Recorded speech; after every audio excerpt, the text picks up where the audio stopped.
knowing the path, walking the path, staying on the path. Path to Sai. Dearest Swami, please hold my hand. Dearest Swami, please walk with me. Dearest Swami, please guide me on this path. I offer my most loving and humble salutations at Swami's divine lotus feet. Swami, please speak through me, think through me, act through me, and serve through me.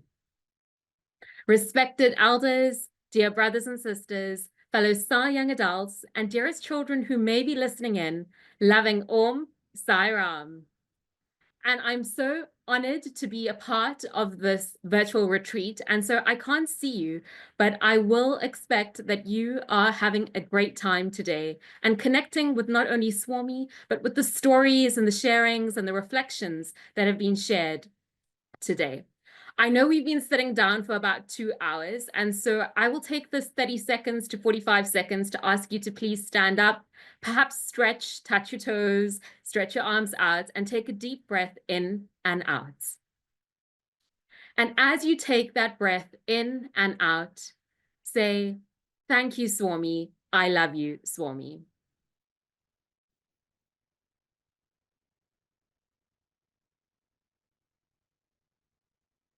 So now that we're all stretched out and we are now connected to Swami, I think this was a beautiful reminder that actually in our day, we should connect to Swami in every moment and in every second and every chance that we get. Thank you, Sister Shruti, for that beautiful introduction. And it's quite an introduction. And I owe it all to Swami and his grace and his love. I know I was speaking to Sister Anu in the weeks leading up to today's retreat, as well as to Sister Shruti and some of the Sai young adults in Region 3. And I said, how can I follow Uncle Suresh Govind and Brother Arvind Balasubramanya? Of course, those are tough acts to follow, and I'm sure that all of us have been inspired by their sharings, but not only that, their conviction, their love, and their connection to Swami. And for me, that was amazing. I would like to say that 3 of us did not touch base, but as I was listening to their talks today, I found a lot of synchronicities, a lot of overlaps in what I wanted to share today. And I take that as Swami's divine coincidence, Sai incidence, and of course, his divine grace and will. And so today I would like to share with you the topic of staying on the path. And of course, we've just delved into knowing the path, walking the path, and now how do we stay on it? It's very difficult in this day and age. Uncle Suresh spoke about this fast-moving, ever-changing world. And so we can anticipate that there will be detours, there will be obstacles, there will be challenges. And so today I would like to share with you a few stories in my journey and what I have learned and connect that to what Swami has said and his teachings and how he has helped me on this path and on my journey. I would like to share a disclaimer that I am still on this journey and that it does not happen overnight. And every day I learn, every day I connect, and every day Swami shows me a different path or a different learning or a different teaching. And so our paths are not linear, and all of us are in different stages in this path, in this spiritual path, and of course, on our path to Swami. And Brother Arvind spoke about praveshtam, and that is about entering. But what Swami likens this, to simplify it, is having the fruit and then eating it. And of course, when we eat a sweet, juicy fruit, we enjoy it, we experience it with all our might, and perhaps with all 5 senses. We smell it, we see it, we feel it, we touch it, we taste it, and we smell it. And so I want to share with you this analogy of being given an orange versus a lemon. And both the speakers before me spoke about that discrimination, and I will touch on it a bit later on. But everything in life, or everything on our path and our journey, is all about choices. And so given the choice between an orange and a lemon, what would you choose? And of course, some people have a different palate, but I myself would choose that orange, that sweet, juicy orange, especially on a hot day. And I can just smell the citrus, I can taste it, and really delve deeper into enjoying and experiencing that. And that is what staying on the path is all about. How lucky, how blessed we are to have this golden opportunity to not only know Swami, but to be able to serve him. And so when we're on this path, what can we do? What tools do we have to actually go deeper and to experience his complete love, to experience that divinity and that inherent divinity within us? And so I want to share with you a little bit of how I got to know Swami and my story. And you've just heard that Sister Shruti mentioned, I'm a fourth generation devotee. And so my great grandmother actually was the first generation to start believing or worshiping in Swami. And we actually received a letter from my grandmother's sister who had gone to India back in the day. This was in 1972, in the 1970s. And she sent a letter back home and she said, there's this man in this orange robe with this afro, and he's a man of miracles. Please find out more about him, join a center in South Africa and worship him. And that is how our story began. And ever since then, my maternal grandmother, my mom, my dad, all of us, came into the fold of Swami, and the rest was history. And so I was so blessed and lucky to have the opportunity to be born in the Sai fold. And later on, I will tell you that it's not only about being born with Swami or knowing Swami from birth, but it is the choices we make in life or the experiences, those calling cards that Swami gives us, that actually makes us blessed. And so even if you haven't seen Swami physically or haven't been in the fold for a long time, Swami has his calling card for each of us, and he will guide us in his own time and in his own way. And so I wanted to emphasize that. So although I will be sharing unique stories today about my connection with Swami, it does not discount anyone's journey or anyone's path. In fact, I know of many Sai young adults that have had such incredible experiences of Swami's omnipresence, his omnipotence and omniscience. And so I like to emphasize at this point that, the goal may be the same. Love is the source, love is the path, love is the goal, but the route may be different. And how can I ensure that we all stay on the path, even though our routes may be different, our paths may be different to get to the same goal? But what are the tools that I could share with you today? And so with any journey, there are definitely, signage posts that we see on the road to keep us on track. And so I would like to actually share with you some of those signage posts. So I'm just quickly sharing my screen, and then we can take it from there. All right, so the first up is staying on the path. And today I would like to share with you, and our speakers have mentioned this, and you'll see a lot of overlaps: faith, courage, gratitude, connection, and surrender. And of course, the first thing I want to share is faith. And Uncle Suresh spoke about it, Brother Arvind spoke about it, but that implicit, unwavering faith, and how I experienced it through Swami's omnipresence, omnipotence, and omniscience. And so I'm going to stop sharing in between so that we can, interact with each other as well. And so there were 3 instances in my life where I experienced or increased and strengthened my faith with Swami. And the first was in letter writing. And I'll share more about this later on in the talk, about how I connect to Swami through writing letters. But this first experience of how I experienced Swami's omnipresence was through writing a letter. Now, I am known to be a very last-minute person. I sometimes procrastinate. And there was this one instance where I was working in Cape Town, and I had come home for our holiday, and I was writing a letter to Swami the night before I could leave, just so that I could, get his guidance. Before I do anything in life, I would write a letter to Swami, place it at the altar or the shrine, just to get his blessings.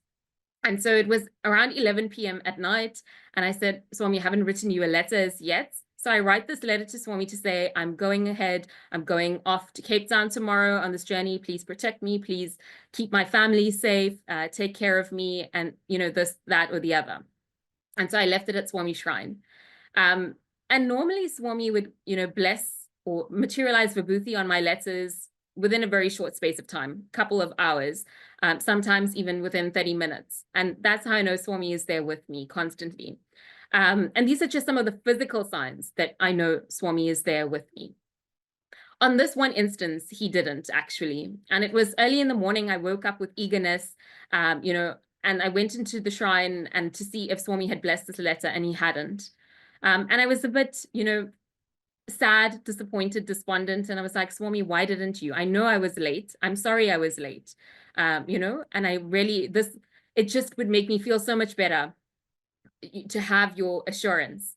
And so anyways, it was time to go. We had packed my baggage into the car. And one last time, I said, one last time, Swami, I'm coming to check if this letter had vibhuti on it. And so I went into my shrine, and there was no vibhuti. And so my heart very heavy, very sad. I said, okay, it's fine, Swami. You know what's best. And so I went, I said bye to my family, went into the car, that kind of thing. And then we were driving down the driveway. And I kid you not, it was right before the gates. We could open the electronic gates. It was right before then that my mom screams out from her room, like from the window, and says, the letter is blessed.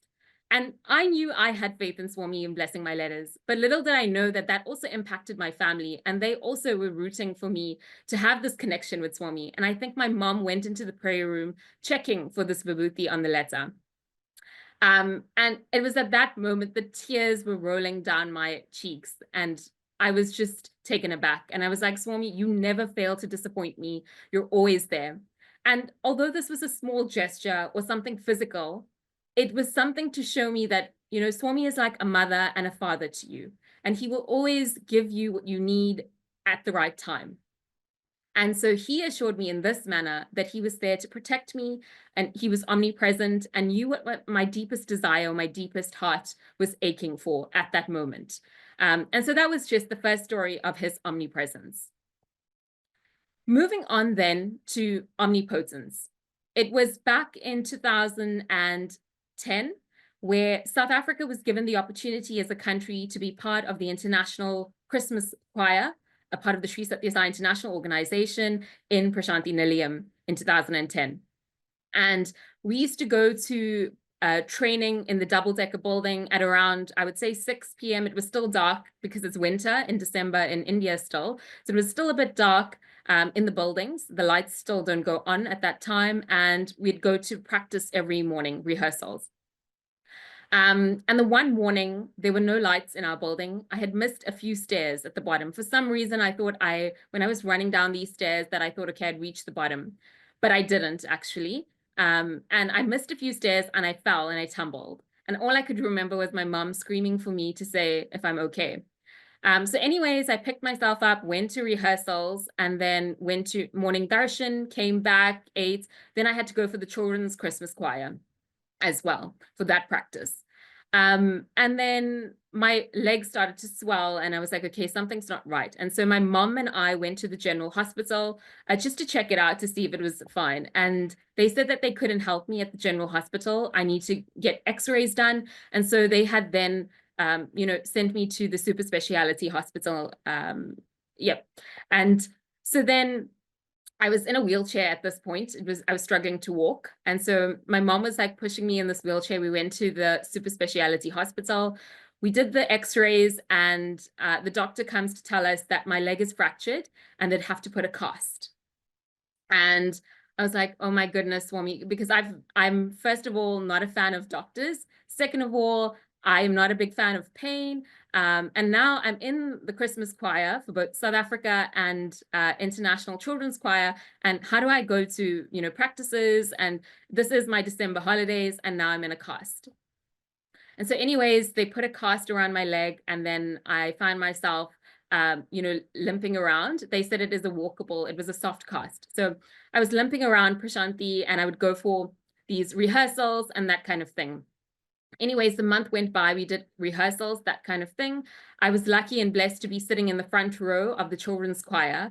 And I think this was the year that, we were meant to sing on the 26th for the children's choir, and then Swami had something come up, and then we couldn't sing on that day, and it went on to the 27th.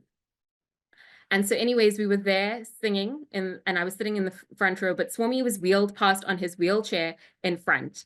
And again, this could be a side incident or a coincidence, but I feel the need to share it with you because this is how I connected to Swami. And this is what really, showed me his power, and at least for my life. And Swami looked, obviously, I think Uncle Suresh mentioned it, when you see Swami, when you're in his presence, even if you think of him, you don't have to be physically near him. And we saw Brother Arvind get emotional, but it's the tears that roll down. It's the emotion that you feel because of that ultimate bliss and happiness. And so the tears were rolling down. Swami was coming past us, and he looks at my leg, and then he looks at me again, and then he looks back at the leg. But of course, my sari is covering the cast. And then he wheels off. And, that was done. We had a beautiful event, Christmas choir. It was time to go back home. And so before traveling on the flight, I decided to actually, take my cast off in India because I didn't want to travel with it. And so we did that. We come back home for a checkup with our orthopedic surgeon, and he does x-rays, and he says, I'm not too sure what you guys are talking about. There's actually no sign of any fracture or any stress on the bone or ligaments or anything of that sort. And it was at that moment my mom and I smiled at each other. We couldn't, of course, tell this doctor anything, but we knew then and there that it was all Swami's will. And with just one glance or one stare, he can heal you. And that was his power in my life. And I don't know if it's coincidence, coincidence, but I pin it to definitely Swami's power and his love, and the strength he has to cure and heal anything and anyone. And so that was how I experienced his omnipotence. And then I move on to omniscience. And this is Swami all-knowing. And this is a funny story. It's actually quite a simple story. But my sister and I always used to have these desires when we were quite small, and we used to chat. And I think mom and dad were actually gone for, their adult Christmas choir rehearsals in Parthi. And my sister and I were in the room, and we were talking with each other. And this was in 2004. And we were saying, we haven't seen Swami in a maroon robe. And we've seen him in like orange, we've seen him in white, but we haven't seen him in maroon robe. But we knew Swami at New Year's time would come maybe in orange or yellow. And so we were like, oh, it would be really nice, to see him in the maroon robe. And I kid you not, it was New Year's morning. I think he came in orange, but it was New Year's afternoon, that 2005. And Swami comes out in the maroon robe. And my sister and I looked at each other, and we were like, what are the chances of this, Again, it could be coincidence, but this is how I knew Swami was listening to us, or Swami knows everything, and he will surprise you at the moments that you least expect it. And we just started crying at that point, and we were just so happy to see Swami. And so those were the three stories I wanted to share with you on how my faith developed through omnipotence, omniscience, and omnipresence. And of course, we need to have faith, because on this journey, how do we stay on the path? We don't know what the future holds for us. We cannot see ahead of the path, but we have to travel on this path with ultimate faith. Faith in Swami, faith in God, and faith in ourselves. And you can liken this to a blind man with a guide dog. And the blind man has so much of faith in his guide dog that the dog will take him on the right path and protect him from any danger. And the irony of that is that dog spelt backwards is God. And so we should have this ultimate faith in Swami. So, staying on this path, having this faith is all good. But it takes a deal of great courage. And Brother Arvind mentioned this, having immense courage in our lives to actually stay on this path and to have firm conviction and self-confidence. And so today I would like to share with you on that. Okay. Courage. And so you see a little picture of a lion here. And of course, this is all about, Swami gives us the analogy of being a lion: courageous, just, majestic, and self-reliant. But I want to touch today on the principle of courage and self-confidence and how I've developed that in my life. And I would love to share a story here. And so I'm going to stop sharing as well. And so in this life, being a contemporary of Sai, being a Sai young adult in this world, most of us find ourselves traveling on this road that is less traveled. But we need to understand that we are inherently divine and that God is within us.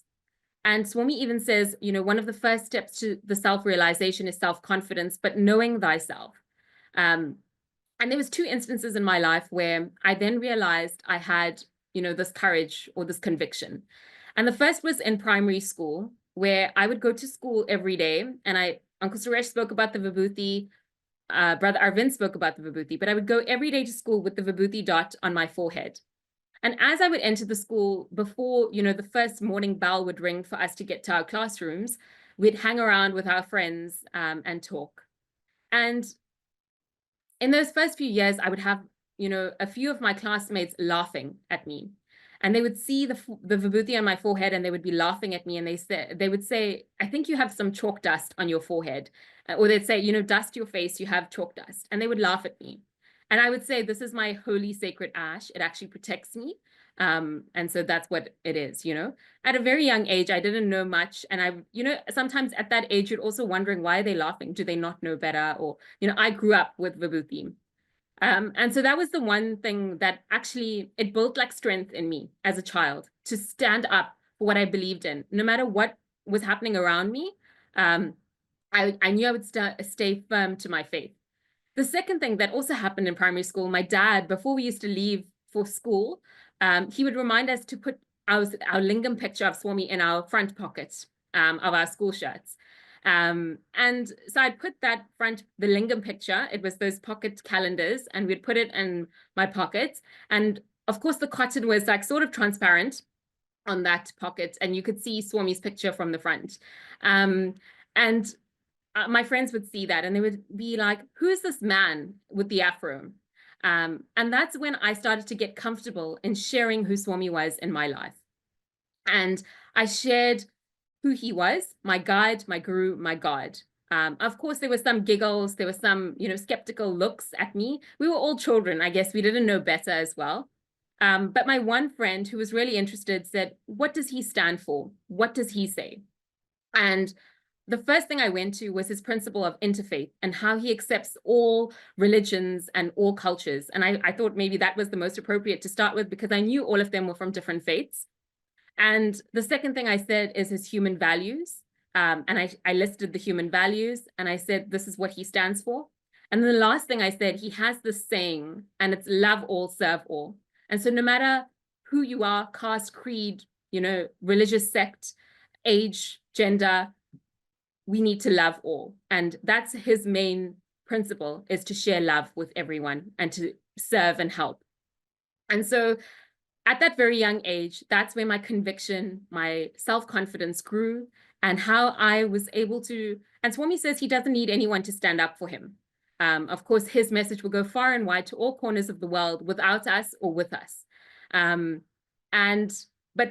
it was in that moment that I said, I had faith in Swami. When you share it with the next person, when you share your stories and how Swami has helped you and how Swami has touched your life, that's when I knew I had firm faith and self-confidence in him.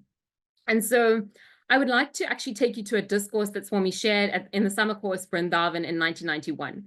And he said that, the students get very easily depressed and confused, and this leads to frustration. And he said, that's not the way to face your challenges in life, but you should develop courage to go through this adventure of life. And he says this in the discourse, he calls it an adventure of life. And he said, we should develop firm determination and a steady vision. And our rewards in life can only be gotten through strenuous effort. And he likens this to the analogy of sugarcane. And he says the only way you're going to get that sweet sugar at the end of the day is when that sugarcane is pressed and processed and the juice is processed to bring us that sugar. And so too, we need to overcome these difficulties, these obstacles in life, and have courage to do so in order to experience the sweetness of life. And so divinity actually manifests in man when we experience the sweetness and go through these difficulties and experiences. And so that's the story I wanted to share on courage. The next thing I wanted to share with you is, a few tools, tips, tricks that actually helped me in my life. And again, here I will be sharing a slide. And a few things I want to share with you today, and I think it's also been covered by Uncle Suresh and Brother Arvind, but it's purity, patience, perseverance, discrimination, service, and satsang. And of course, we're on this journey. How are we staying on this path? And in order to stay on this path, we need to survive. It needs to be sustained. And so we need a few things. We need to pack our backpack. We need to have tools, tips, tricks, teachings to take us through this life. And so today I would like to share with you a few tools and tips and tricks that actually helped me in my life. And the first thing is the 3 Ps: purity, patience, and perseverance. And Swami actually says, and I'd like to quote him in this moment, but he does say that you can attain all your human values through purity, patience, and perseverance. And he says, even through these 3 Ps, you can acquire good health. Brother Arvind spoke about good health. And so you can acquire good health, happiness, and bliss. And both speakers also spoke about happiness and bliss. You can also achieve anything with purity of heart and peace of mind. And so how do I actually practice this purity or experience this purity in my life? Some practical tools as a young adult is, of course, WATCH, the acronym. And I learned this from my Balvikas days when I was very young. And it was all about that unity of thought, word, and deed, harmony between head, heart, and hand. But watching your words, watching your actions, watching your thoughts, watching your character, and then watching your heart. And always having pure intentions. And, you may not always oblige, but you can speak obligingly. And also, Uncle Suresh mentioned about adjusting to this world. But we learned something very important in the Sri Sathya Sai International Leadership Program for Sai young adults. And it's understanding first and then adjustment. We may not understand everything. We may not understand everyone. And there may be times where we have a disagreement with family, a disagreement with friends, colleagues, etc. But how do we understand first and then adjust, watching our words, and trying to actually, reflect Swami's love in everything that we do and in every decision we make. And so it's all about those intentions and also to be good and do good always in life. And that leads me to the values, these 5 human values of, Sathya, Dharma, Shanti, Prema, Ahimsa have been so important in my life and what has allowed me to actually experience Swami's love and also share that with each and every person.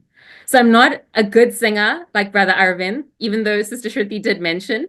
I'm quite an amateur singer, but it reminds me of this, the song or this verse, and I'd love to share it with you. And it goes, Sathya Dharma Mo Shanti Prema Latoni Nitya Jivana Yatra Saginchu.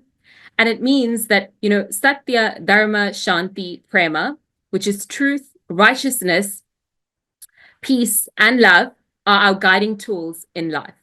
And so I would love to share with you that has been one of the tools or the tips and tricks that I always look to in the decisions I make and the actions I have, is to always link it to a value. And if I'm ever confused, Swami mentioned confusion, but if I'm ever confused, I would look back to these human values to see if it was aligned. The second thing is patience. And I mentioned, that this path is not linear. For me, most of the time, some of the time as a young adult in life, it felt like an uphill battle. And I would question Swami, I would question myself, I'd question my path and, say, why is this happening to me? Why is this taking longer than it needs to? Swami, I'm confused. Please help me with this decision, this choice I need to make, either in my studies, my career, in life, when I was relocating between cities. At that moment in time, you never know the future and you never know what is the right decision. But it was the patience that I needed to have in Swami and his will, and in life in general, that actually kept me in good faith and in good stead. And it actually took away most of my anxiety, my fear, and my stress, just being patient and allowing life to unfold, allowing this path to take me where it needed to take me. And many a times as young adults, or maybe in life in general, we always look for that instant gratification. If we're praying to Swami, we'll bargain with him, or we'll say, Swami, I need this to happen now, or I need to happen at this point in life. And it's not about the instant gratification. It's about understanding Swami's will at the right timing and at the right point in your life when you need it the most. The third P of this purity, patience, and perseverance was the 3 Ps is perseverance. And there were times I would cry with Swami, laugh with Swami, or just be silent and, contemplate on him, pray to him with sincere dedication, devotion. But yet nothing would yield. I would still be going through these difficulties. I would still be wondering, what are the choices I needed to make? And it was in that moment that I realized I needed to keep going. I needed to stand up, dust myself off, and keep going. Because if I had Swami with me, walking the path with me, why should I fear? Swami says, why fear when I am here? And so it was at that point where I said, Swami, walk with me and become my best friend. And I would take him in everything that I would do. And I developed this resilience, this fortitude that, you can knock me down as many times. Life can knock me down, not Swami. Life can knock me down as many times as it wanted to. But because I had such a big Swami, that in the face of any challenge, any difficulty, anything in life, that I would be protected and guided at that moment. And so that's what I wanted to share with you today, is to continue to have that perseverance in life. And this can be likened to, staying focused, and you can say that if I had given you a challenge, run on the treadmill, speak on the phone while eating a sandwich, and maybe even reading a book, would you be able to do all 4 things? No. And so staying focused, we liken meditation to one-pointed concentration, which is concentrating on Swami or concentrating on one point or one thing. And that in life, on staying on this path, is all about staying focused on the goal, staying focused on what you need to do, and on Swami. And so that's what I wanted to actually share with you on the 3 Ps. We also have, both speakers spoke about discrimination. In this journey, we're going to come across detours, challenges, obstacles, mountains, hills, valleys that we need to cross. But how do we actually develop this discrimination? How do we actually make these decisions in life and know that it is aligned with Swami, or that, it is the best decision to be made in that moment? And this question I actually learned from my Balvikas days, and it was, will Swami be happy? And so with every decision I make in life, or every action that I do, I always take a step back and ask myself, will Swami be happy? And that's how I actually developed, this kind of discrimination or decision-making in my life. And I know later on in the workshop, the Sai Young Adults have this great exercise on decision-making. And so I do encourage the young adults to please stay for that workshop. But will Swami be happy is the question I would ask myself. And we have these 2 things called individual discrimination and fundamental discrimination. And Uncle Suresh mentioned Lord Ganesha and his trunk and his power of discrimination. And Brother Arvind mentioned the animals and how they don't really have so much of that intellect or that discrimination. But what do we have? We have individual and fundamental discrimination. And so in life, we need to actually make these decisions fundamentally. So what is good for the greater good, for the greater group? What is good for all of us? And that's being more selfless. But sometimes we do need to exercise that individual discrimination. So as a young adult, sometimes we're faced in situations where we have a lot of friends and there's a lot of peer pressure, or there's decisions to be made to go one way or the other. Maybe your friends want to watch a movie, but you have a seva early in the morning, that kind of thing. So in that moment, have individual discrimination and choose what's best for you, but align it to what Swami says. And that is, will Swami be happy in that moment and with your decision? The other, or the next tool I wanted to share with you is actually that of service. And Mahatma Gandhi said that the best way to find yourself or to know yourself is to lose yourself in the service of others. And this is one thing that actually has helped me to connect to Swami, or helped me to stay on this path. And sometimes we liken service to being financial contributions, but sometimes it could also mean just giving your time. And so service is such a simple way to connect to Swami and to also stay on this path and to connect with the divine within you. And it brings out so many different qualities. And Uncle Suresh mentioned, some of these qualities and values, but the selflessness, this compassion, empathy, and also happiness. It's actually, it's a double promotion, I think. It's like singing bhajans, that you derive joy from singing, and the person who's listening actually also derives joy from being connected to Swami. But service is just the same as well, because you derive happiness from serving and connecting with God, but also the recipients are also happy as they are being served and helped in that moment. And so this is really important. And how I connected through service was through the Sri Sathya Sai International Organization. And I'll be forever grateful for this, because I was given so many opportunities from a very young age within my Balvikas days to embark and be involved in seva, but also in my young adult days of connecting with Sai young adults around the world, and also in service to Swami through different projects, different initiatives, and also service on the ground with Grama Seva, etc. And so never take for granted the opportunities that Swami gives you to serve, because it's actually an expedited way to move faster on your path. And it's through the service that we actually reach the goal faster. And I just really wanted to share that with you, is that whenever you have the opportunity to serve, take it full force and say yes. Swami says, when you said yes to me, you gave up the right to be like anyone else. And so to get closer to Swami, to get faster on this path, the best way is through service. And the best way to love God is to serve mankind, or serve God as well. And so that's just one thing I wanted to share with you. Additionally, service starts at home. And so sometimes you may say, Uncle Suresh mentioned it, that we're very busy. We don't have time to go out to the center. We don't have time to serve in the community. We don't have time to join, a meeting, that kind of thing. But you do have time to connect to Swami. You have time to serve your family. You have time to actually just, pick up a book one day, read it, or even just join for 5, 10, 15 minutes, that kind of thing. So always make the time for service, make the time for God. And I think that is what will hold us steady on this path of staying on the path. And the last thing I wanted to share about is satsang. And this was through the organization as well. I mentioned connecting with Sai young adults. Sister Shruti mentioned it. We connect with young adults from all different walks of life, from all different areas in the world. And it's so incredibly inspiring to see the work they're doing, but also to hear their stories. And it is through this satsang, this good company, this like-mindedness, that I'm able to connect to Swami every single day.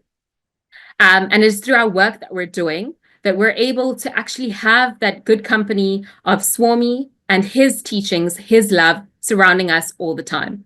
And good company may not only be people, but it's good thoughts, good actions, and being surrounded by all of this, love and goodness in our lives. And so I want to also give you an analogy here, and it's that of a fish in a newspaper. If we wrap the newspaper in fish, it will start to smell like fish.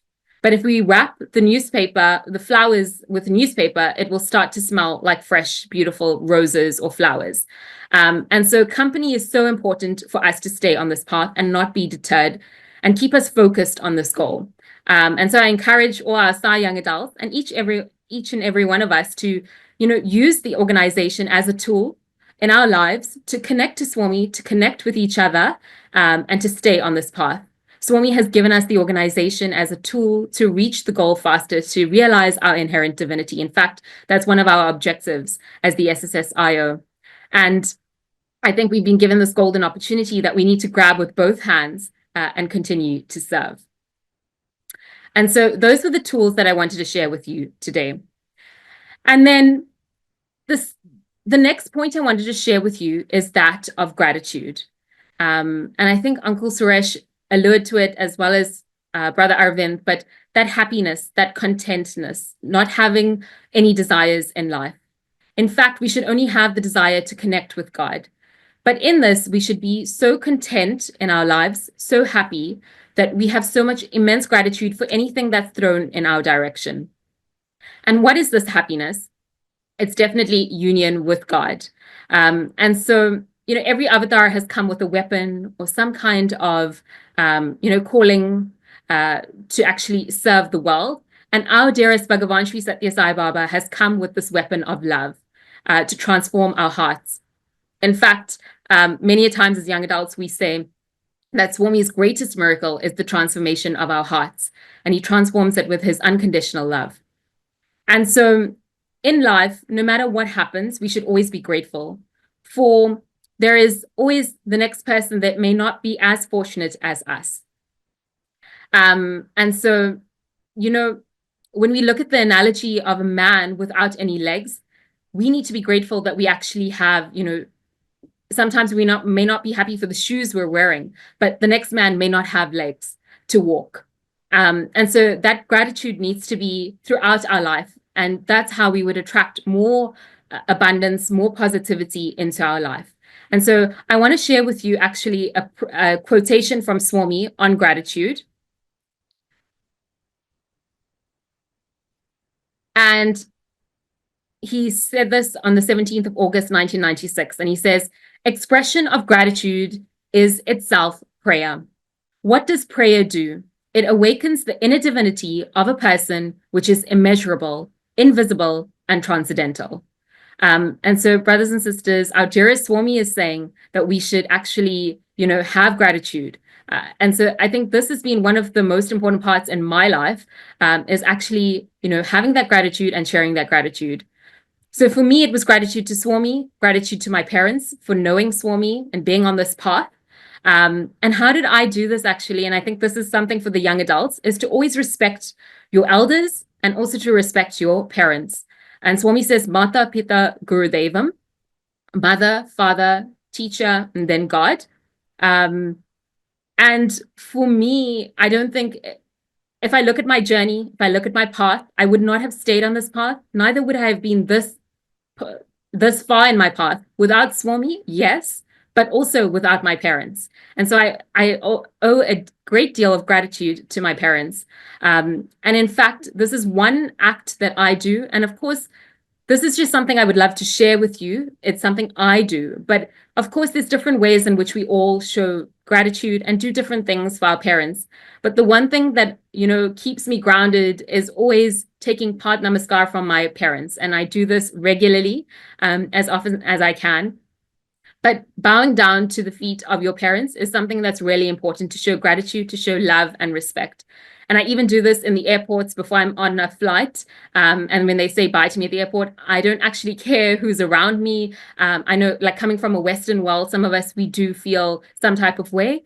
But that's one thing that I actually consciously make an effort to do all the time, is to show love, gratitude, and respect to my parents. And so that's something that I wanted to share with you in my journey of gratitude that has really helped me to stay on this path. And there's many a times that I would go through challenges, but we'd sit down as a family and would talk with each other. And my parents would give me some good advice, some tools. In fact, my mom was actually my Balvikas teacher when I was smaller. And so I always lean on their support and their guidance. And so, yes, sometimes we may not have Swami physically, but he's given us the greatest blessings, which is our parents. And so I wanted to share that with you today.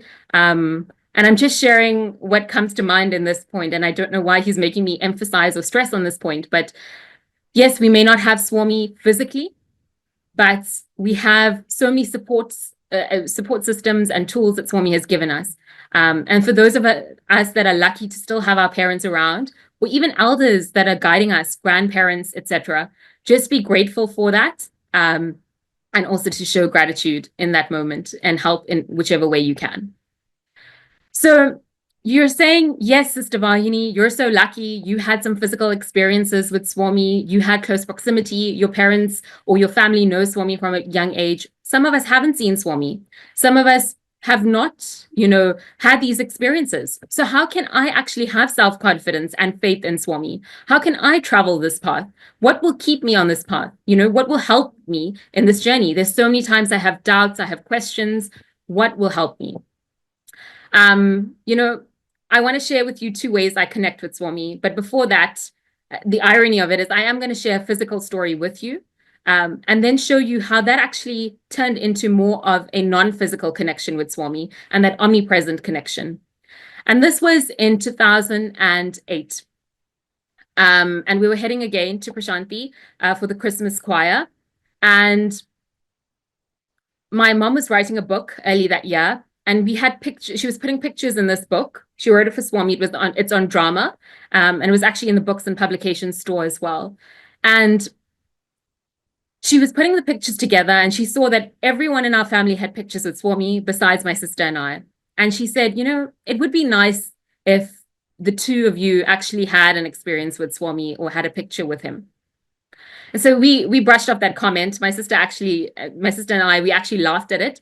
We were like, never in a million years would we be able to actually have that close proximity.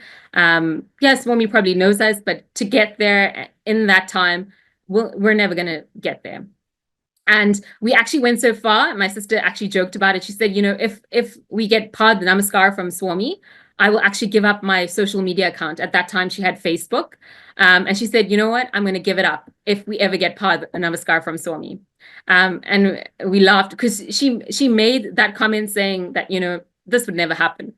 Anyways, we are in Christmas in Prashanthi Nilayam, and it's the children's Christmas choir. And lo and behold, for some reason, Swami is wheeled down from the dais and he comes to the front row of us seated. And he tells the guys to bring out these clocks that he wants to give every single child. And he starts to open it, unravel it, tells us about the clock, shows us the clock, switches on the lights. It's like fancy multicolored lights and it's going round and round. And, he's very childlike. Swami, when he's with children, he's a child. And he's showing us very excited about this clock. And then he starts to call one by one, each child, one by one, individually. And this is the love, the care that Swami has. And he gives each child the clock individually. And even like for a split second, maybe Brother Arvind and his team would have known, but he would wait a little second so that the photographers would get a picture, of the child and Swami. And we were taken aback in that moment. And we thought never in a million years this would happen. And this is to just show that, how sweet and how kind Swami is. He takes us all as his children. And he really just wants the best for us. And he will always protect us in that moment and give us what's best for us. And so anyways, we got pictures with Swami. We even got Pad Namaskar that day. But I wanted to say, how do we actually move from the form to the formless in this time and in this age? Swami is not restricted to a place, to a temple, to anything. Swami is in your heart, and he's within us. He's with us every single day of our life. And so even if you haven't gone on pilgrimage to these spiritual places, or you haven't even been attending a temple in your local area, you can have full faith and conviction that Swami is still with you. He's listening to every single prayer. As soon as, Brother Arvind mentioned the Sairam, as soon as you call on Swami with, yearning, with love, dedication, Swami is there. 100% like a flash of lightning. If you call Swami, he is there. And so that's what I wanted to share with you. But I wanted to share with you these pictures, that actually I took away after.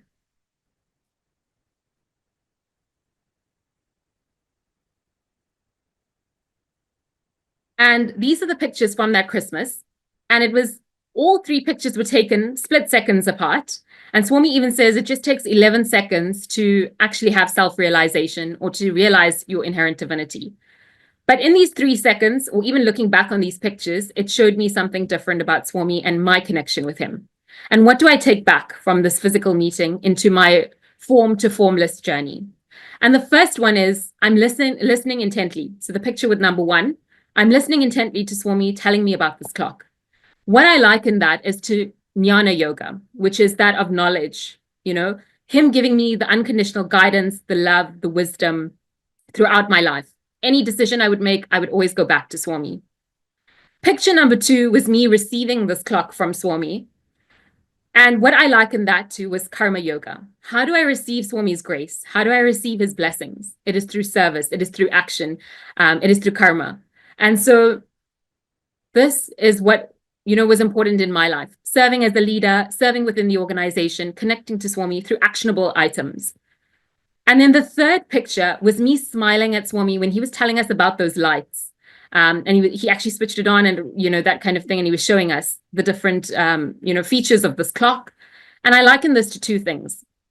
That whenever I remain connected to Swami through my omnipresent connection, not my physical connection, whenever I remain connected to Swami, I will always be happy. I will always be blissful. And no matter what happens in my life, I will take it in my stride and I will continue to have Swami and have faith in Swami that he will take me across this ocean on this path as well. And the second thing is, of course, something fun and cute about it was those lights. That Swami will always be the light of my life. He will always light up my life, and he will be the light at the end of that tunnel. And no matter how difficult this journey is, you can rest assured that he will be there. And so that takes me to the next step. And I'm going to share the slide here and now, which is that of surrender. And, I think Brother Arvind mentioned this, and he said, "Thy will be done." He used that phrase. And for me, the surrender prayer has been something really important in my life. I don't do it as often as I should, but whenever I'm in a challenge, I would go back to the surrender prayer and I would read it. And Swami says, "Thy will be done, thou think of it." And I think Uncle Suresh mentioned it, and he said, when you go on this plane, you won't go to the pilot and, ask him, are you fine? Are you skilled? Where's your resume? You'll just have faith, So too, Swami says in the surrender prayer, when you go to the doctor, you don't actually prescribe your own medication. You believe in the doctor's training, his skills, and you receive your medication. And so he says, we should always have faith. Do not worry. Have faith in him. And this is why the surrender prayer has been so important in my life. And I always, whenever I'm going through something, I would say, "Thy will be done, thou think of it, Swami." And so this is what has kept me grounded on my path. You will see that I have a strange picture here. And you're probably wondering, why is there grass with surrender? And the young adults will tell you that in every call I have, or if perhaps we have a delay on a project, or if something, has to happen, or we can't actually find a solution to a problem, or if, personally, one of our young adults, we're experiencing a challenge in that moment, my go-to saying is that not a blade of grass moves without his will. And so, brothers and sisters, whenever you're out in nature, whenever you're out in life, and if you see some grass on the ground, or even if you see a tree, not a leaf moves without his will. Not a blade of grass moves without his will. And my dad actually instilled this thing in me from a very young age. And he always used to tell me this, and it stuck with me. And so I tell my young adults that everything happens for a reason.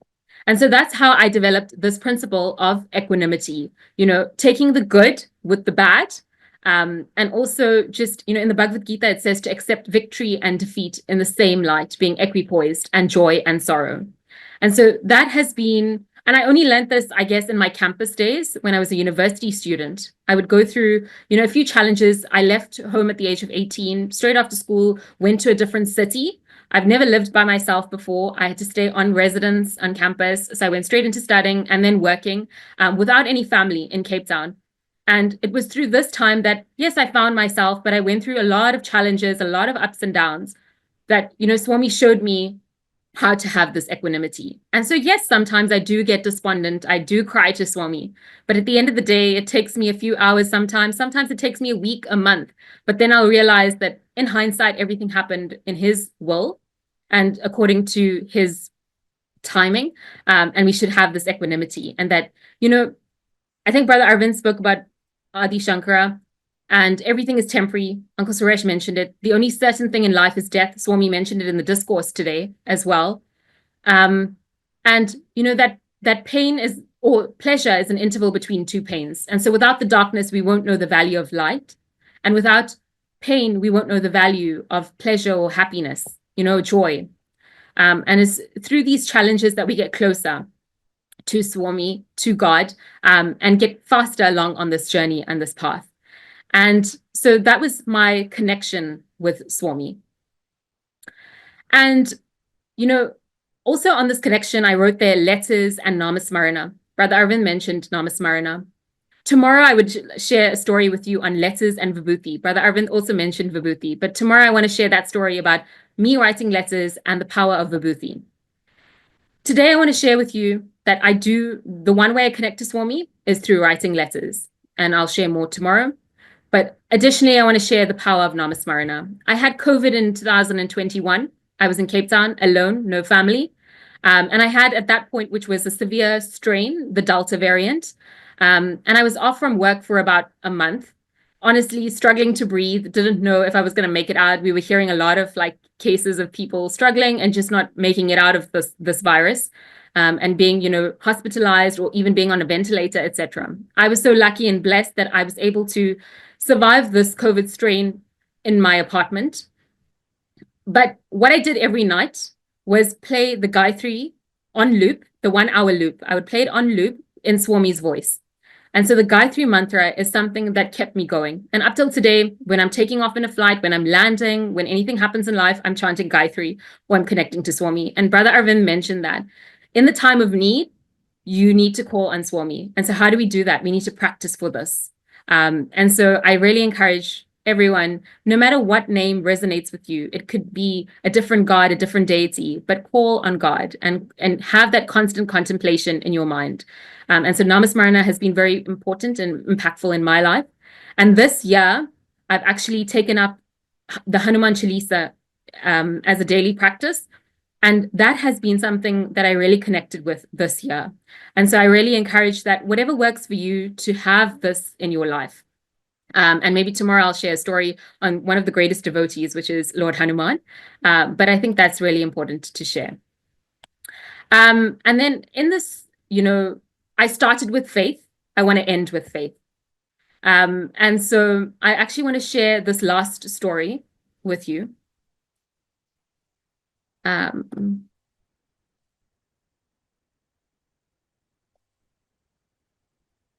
Not sure if you can see it. Sister Anu, can you see my... Okay, thank you. And so this last story I actually got from... Are you able to see now? Let me just try again.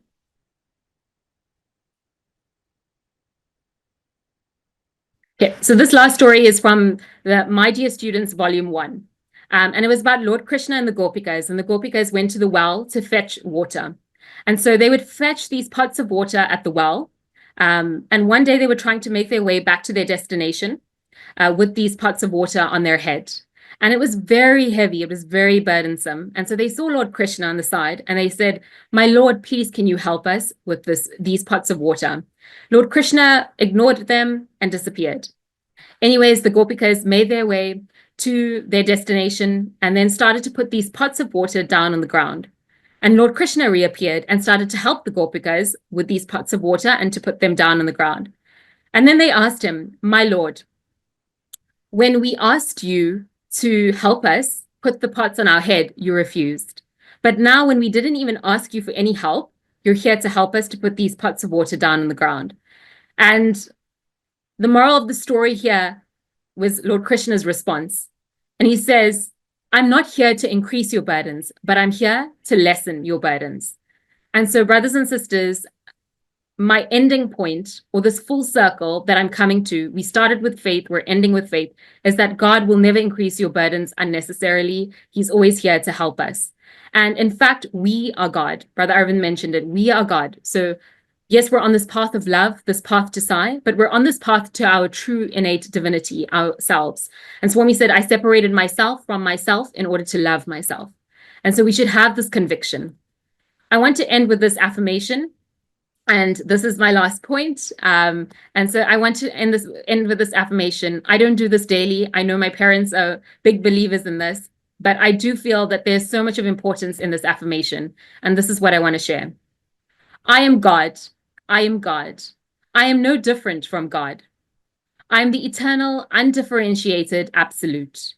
Grief and anxiety cannot affect me. I'm always content. Fear cannot enter me. I am Sat Chit Ananda. I am pure existence, knowledge, and bliss. I'm omnipotent. I'm all-powerful. Nothing is impossible for me. I am omniscient. I am all-knowing. There is nothing which is not known to me. I'm omnipresent. I am present everywhere. I pervade this universe. I am Krishna. I am Christ. I am Buddha. I am Sai. I am God. I am God. I am God. Thank you, brothers and sisters. And I hope that this has been helpful in whatever small way, and that you've taken at least one tool or tip or trick. Thank you, Jai Sairam.